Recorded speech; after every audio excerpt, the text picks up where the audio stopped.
Hello and welcome back to The Unconditioned Ride. 1969, what an incredible year that was for biking. Easy Rider hit the cinemas with the iconic Captain America, and Honda quite literally changed the world. This latest video has been in the making for some time, since the day 6 or 7 weeks ago when I met a guy called Graham on a group social ride to Goodwood. Graham owns the Honda CB750 Dream from 1972 and has restored it over the last 12 years, including a complete engine rebuild. In this video we take a close look at the bike in action, of course, but we also take a look at the moment in history for the bike market, thanks to some insight provided by another friend who was at Honda during the mid-1970s. My thanks to Graham for his time and input to this video, and so we hope that you enjoy this, the story of an icon, the remarkable Honda CB750 Dream. Let's go to it.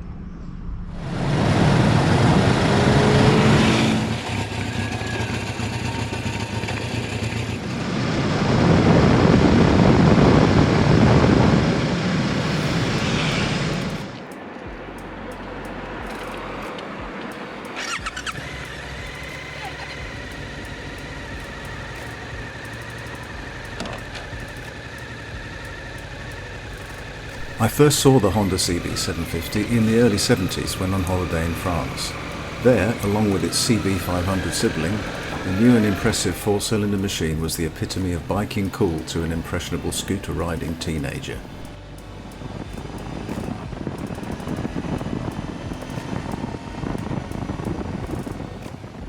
Unfortunately, it was another 40 long years before free time and funds made the realization of a dream possible, and I started to seriously consider owning and riding what was by that time a classic Honda. Having routinely maintained my own bikes and a reasonably confident mechanic, I started researching what turned out to be the huge amount of information and knowledge resources available in print and on the internet about the CB750. And indeed all Honda single overhead cam motorcycles, or SOHCs for short. However, while reading the theory is all well and good, it soon became clear that without some hands-on experience, little real progress was going to be possible. Acutely conscious of my lack of first-hand knowledge, I resisted the many tempting great project opportunities on eBay, choosing instead the relatively safe option of buying from a reputable dealer specializing in Kawasaki and Honda 4s.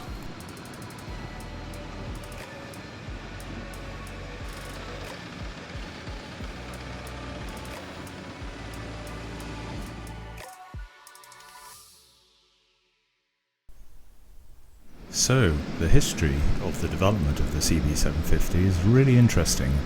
In the late 1960s, Honda were at that time working on a 750 twin.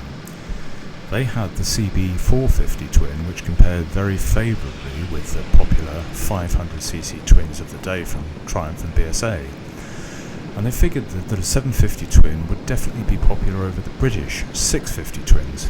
However, just before the 750 twin was ever revealed, Triumph and BSA got the complete drop on Honda by releasing their 750 triples, the Trident and the Rocket 3.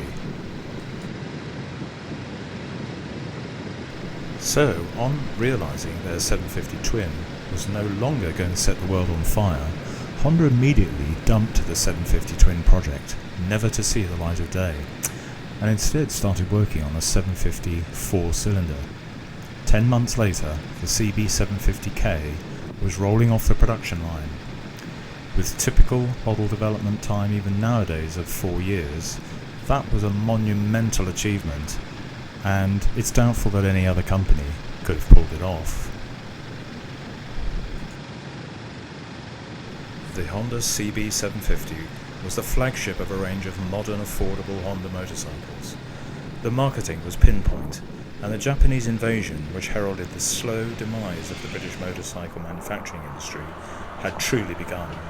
It was only a matter of time.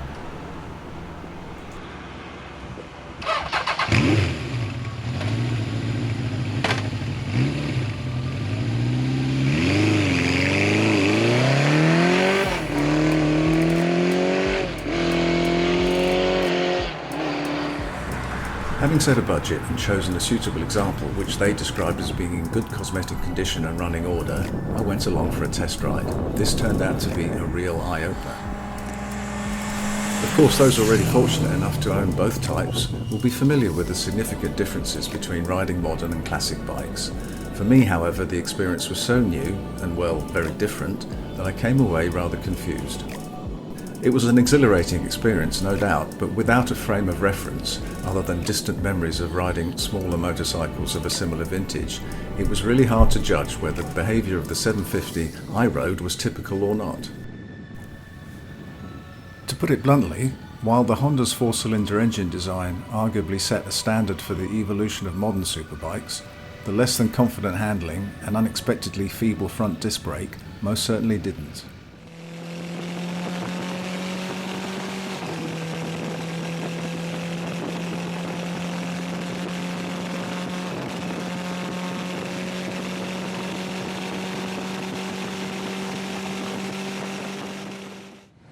The venerable Honda accelerated a lot better than it stopped. Of course, there was never really any doubt. After a couple of days' reflection, the decision was made and a deal done. Soon the old girl, as she came to be known, was sitting proudly in my garage where, for various mundane reasons, she languished for nearly 12 months, being ridden only occasionally. During that time, as we slowly got to know each other, I became more comfortable with the bike's character and I adapted my riding style to suit. However, it gradually became apparent that there were various things needing attention. Most notably a weeping cylinder head gasket, low compression on one cylinder, but also uneven tick over, spark plugs fouling and various other small things that indicated the old girl was not exactly happy. It was at this stage a downside of the wonderfully compact Honda design philosophy became apparent, namely that the engine must be removed from the frame to accomplish anything more serious than changing spark plugs or adjusting the valve clearances.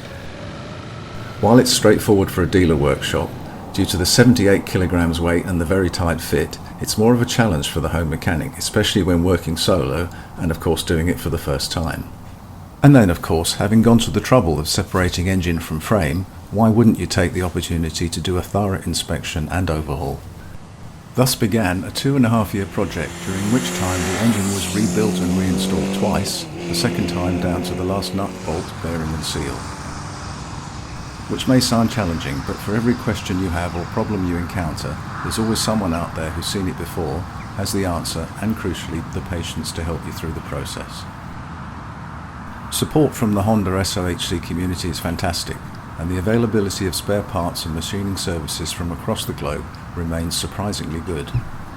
Long story short, after spending many hundreds of hours both on the internet and in the garage, overhauling the engine, the carbs, wiring, electronic ignition, wheel bearings, etc., all was finally complete, and it was time to put the old girl to the test. Over the course of 2 solo European tours and 1 in Scotland, we covered more than 7,000 miles together, experiencing the heat of southern Spain, the cold of the Alps and the driving rain of northern France as well as Scotland without a single problem that required outside assistance. The power of dreams, as Honda would say.